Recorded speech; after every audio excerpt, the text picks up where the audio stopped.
بسم اللہ الرحمن الرحیم۔ السلام علیکم۔ یہ کاشانہ بصیرت کا یوٹیوب چینل ہے۔ یہ کتاب قصص القرآن سیدہ نکہت حسن بنت سید مسعود حسن کے خاندان کی جانب سے ان کے ایصال ثواب کے لیے پیش کی جا رہی ہے۔ آپ تمام لوگوں سے درخواست ہے کہ درود کے ساتھ سورہ فاتحہ اور 3 مرتبہ سورہ اخلاص پڑھ کر مرحومہ کے ایصال ثواب کے لیے دعا کیجیے۔ اس کے علاوہ بیش بہا مستند کتابیں 100 سے زیادہ یہاں پر موجود ہیں اس اسلامک اور ورچوئل لائبریری میں، جن میں نقوش عصمت، امام جعفر صادق ولادت سے شہادت تک، طب الصادق، اس کے علاوہ مختلف کتب موجود ہیں عقائد، سیرت اور کربلا کے موضوع پر، جن سے آپ سب لوگ استفادہ کر سکتے ہیں۔ اگر چینل کو سبسکرائب نہیں کیا تو اسے سبسکرائب کریں اور ویڈیو کو لائک کریں، شیئر کریں۔ جزاک اللہ۔ بسم اللہ الرحمن الرحیم۔ السلام علیکم میرے تمام وہ بہن بھائی، چھوٹے بڑے بچے جو بھی آ کے بیٹھے ہیں کاشانہ بصیرت کے یوٹیوب چینل پر اور کتاب پڑھنے کے خواہش مند ہیں۔ آئیے ہم مل کر پڑھتے ہیں کتاب قصص القرآن، جس کا ہے یہ پارٹ نمبر 55، اور اس سے پہلے جو ہم پڑھ رہے تھے جس میں رسول پاک صلی اللہ علیہ وآلہ وسلم کے حوالے سے بہت سارے واقعات اس میں ہم نے مل کر پڑھے ہیں۔ شب معراج پر جو پیغمبر صلی اللہ علیہ وآلہ وسلم سے خدا کی باتیں ہیں ہم نے وہ بھی پڑھ لیا، اہل بہشت کی صفات بھی ہم نے مل کر پڑھ لی ہیں، اور اس کے بعد جو اب ہم پڑھنے جا رہے ہیں وہ ہم نے بلکہ یہ بھی پڑھ لیا کہ حضرت علی علیہ السلام نے اپنی جان جس طرح رسول پاک صلی اللہ علیہ وآلہ وسلم کے بستر پہ لیٹ کر اپنے نبی پر جو جان کو قربان کرنے تک کے لیے وہ تیار تھے، وہ بھی پڑھ لیا ہم نے، اور قبلے کی تبدیلی بھی ہم نے جان لی تھی پچھلی ہی جو ہماری ریکارڈنگ تھی جس میں ہم نے مل کر پڑھا تھا۔ اب ہم پارٹ 55 میں پیج 425 پر پڑھنے جا رہے ہیں۔ ہیڈنگ ہے پیغمبر اکرم صلی اللہ علیہ وآلہ وسلم کا خانہ کعبہ سے خاص لگاؤ۔ آئیے مل کر پڑھتے ہیں۔ لکھا ہے پیغمبر اکرم صلی اللہ علیہ وآلہ وسلم خصوصیت سے چاہتے تھے کہ قبلہ کعبے کی طرف تبدیل ہو جائے، اور آپ انتظار میں رہتے تھے کہ خدا کی طرف سے اس سلسلے میں کوئی حکم نازل ہو۔ اس کی وجہ شاید یہ تھی کہ حضرت صلی اللہ علیہ وآلہ وسلم کو حضرت ابراہیم علیہ السلام اور ان کے آثار سے عشق تھا، علاوہ ازیں کعبہ توحید کا قدیم ترین مرکز تھا۔ آپ صلی اللہ علیہ وآلہ وسلم جانتے تھے کہ بیت المقدس تو وقتی قبلہ ہے، لیکن آپ کی خواہش تھی کہ حقیقی و آخری قبلہ جلد معین ہو جائے۔ آپ چونکہ حکم خدا کے سامنے سر تسلیم خم تھے، پس آپ یہ تقاضا زبان تک نہ لاتے، صرف منتظر نگاہیں آسمان کی طرف لگائے ہوئے تھے، جس سے ظاہر ہوتا ہے کہ آپ کو کعبے سے کس قدر عشق اور لگاؤ تھا۔ اس انتظار میں ایک عرصہ گزر گیا، یہاں تک کہ قبلے کی تبدیلی کا حکم صادر ہوا۔ ایک روز مسجد بنی سالم، یہ نام ہے انورٹڈ کاما میں مسجد کا، مسجد بنی سالم میں پیغمبر نماز ظہر پڑھا رہے تھے کہ 2 رکعتیں پڑھ چکے تھے کہ جبرائیل علیہ السلام کو حکم ہوا کہ پیغمبر کا بازو تھام کر ان کا رخ انور کعبے کی طرف پھیر دیں۔ مسلمانوں نے بھی فوراً اپنی صفوں کا رخ بدل لیا، یہاں تک کہ ایک روایت میں منقول ہے کہ عورتوں نے اپنی جگہ مردوں کو دی اور مردوں نے اپنی جگہ عورتوں کو دے دی۔ اب ان بریکٹ میں لکھا ہے کہ توجہ رہے کہ بیت المقدس شمالی سمت میں تھا اور خانہ کعبہ جنوبی سمت میں تھا، یہاں پہ بریکٹ کلوز ہو گیا۔ آگے لکھا ہے اس واقعے سے یہودی بہت پریشان ہوئے اور اپنے پرانے طریقے کے مطابق ڈھٹائی، بہانہ سازی اور تانا بازی کا مظاہرہ کرنے لگے۔ پہلے تو کہتے تھے کہ ہم مسلمانوں سے بہتر ہیں کیونکہ ان کا کوئی اپنا قبلہ نہیں ہے، یہ ہمارے پیروکار ہیں، لیکن جب خدا کی طرف سے قبلے کی تبدیلی کا حکم نازل ہوا تو انہوں نے پھر زبان اعتراض دراز کی۔ چنانچہ قرآن کہتا ہے کہ اب یہ انورٹڈ کاما میں ہم پڑھنے جا رہے ہیں اور پیج 426 پر آ گئے ہیں۔ انورٹڈ کاما میں لکھا ہے کہ بہت جلد کم عقل لوگ کہیں گے کہ ان مسلمانوں کو کس چیز نے اس قبلے سے پھیر دیا جس پر وہ پہلے تھے، اور یہ سورہ بقرہ کی آیت نمبر 142 کے الفاظ تھے جو ابھی ہم نے پڑھے۔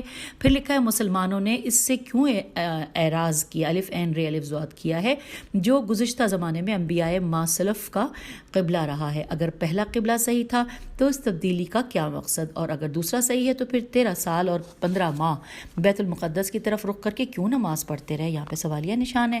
چنانچہ خداوند عالم نے اپنے پیغمبر کو حکم دیا انورٹڈ کاما میں، ان سے کہہ دو عالم کے مشرق و مغرب اللہ کے لیے ہیں، وہ جسے چاہے